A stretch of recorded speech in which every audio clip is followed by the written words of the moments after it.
Okay, thanks for coming, especially you who are here late at night on Thursday. And Ainsley, my niece, and her friend Abby, thanks for coming. Appreciate you guys being here. And Tom Crean and Joni Crean, my sister. So what questions you have? John, what do you think this shows about this team to play the way it did in the second half when you don't have Mark and Rashad? Well, I just think it was a team effort, and you say a team effort, I would kind of include the fans in that too, just an all-around team effort. I mean, we had a lot of fans here. When they shouted the O to start, it sounded like a home game almost. I mean, I don't know what the numbers were, but they were loud and they were into it the whole game, and it really helped us. I thought it really boosted us because this was kind of a fight to the end kind of game from an energy standpoint in terms of not wearing down and executing when you're tired. And trying to wear an opponent down. I think both teams were trying to do that, and our guys prevailed in that. And I think our fans were a big part of that. But the depth, Isaiah stepping up, Nick Boyle stepping up the way he did, Josh stepping up the way he did. Offensive line was tremendous. Defense, defense played really well the whole game. They had a couple drives here and there, a couple penalty-aided drives, I might add. On some of those. But I'm really proud of the guys because it was. At the end of the game, our guys just had a little bit more left, and you could see it in terms of the execution.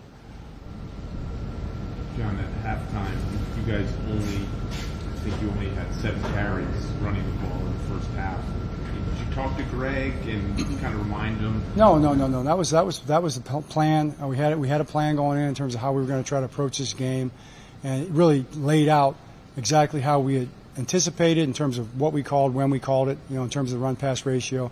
I thought we'd do a little better than 3 points. We all thought we'd score a little more than 3, but their defense is tough, and we couldn't just get going with first downs and get any drives extended, but that was how we planned on doing it.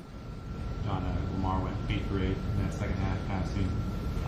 Obviously a couple good connections in that first half, but what was working for him? Was it a lot of it just the run setting up some easy stuff in passing game? It was. Just plays play out the way they do. A couple balls got batted down in the first half, too. They were covering us. They kind of got into a zone game, and they were playing pretty good in terms of matching us, and they had good pressure. The pressure abated a little bit in the second half. When, people get tired, the pressure isn't as good, obviously, and you had a little more time. I think, too, the scrambling part of it. That scramble to start the second half, that long scramble we got out of there and got that first down was a 30, 40-yard gain.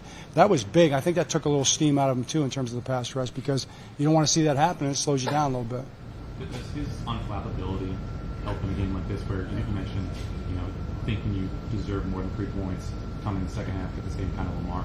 No question, Jonah. I just think it's disappointing, frustrating, whatever you want to say, but there's nobody in the locker room screaming. Nobody's upset. Everybody just kind of locks in, talk about what we need to do, and come out and try to do it in the second half. And, we were able to finish again. Fourth quarter, we talked a little bit about that. That was nice to see. So I'm proud of our guys that way. And I think Lamar, to your point, probably does lead the charge with that. It sounded like, I think Isaiah said that Mark and Rashad spoke to the team at halftime. What do you think? What was their message, and what do you think that impacted? I don't really remember, to be honest with you. But I know it was very powerful and very influential. I just can't remember exactly what it was. Since training camp, there's been attention on some of the kind of the secondary receivers behind Mark and Rashad. What do you think they showed today? Guys like Duvernay, obviously he's been doing it, but Likely and Boucher.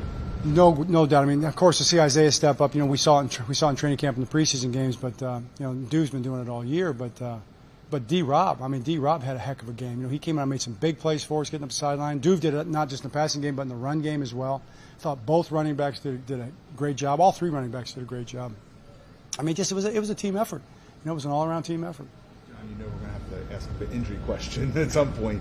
How serious for Mark and Rashad? They are not serious. Rashad was a tweak of what he had before, and Mark is not a serious long-term injury.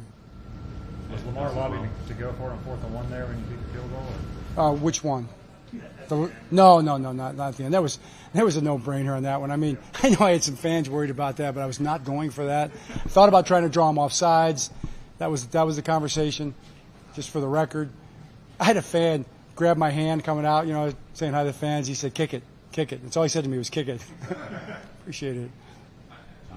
Gus, also minor with the hamstring. Excuse me? Gus Edwards with the hamstring. Gus with a hamstring. It doesn't look too bad, but we'll know more tomorrow. All right. All right. Thank you. Thanks, everybody. Guys,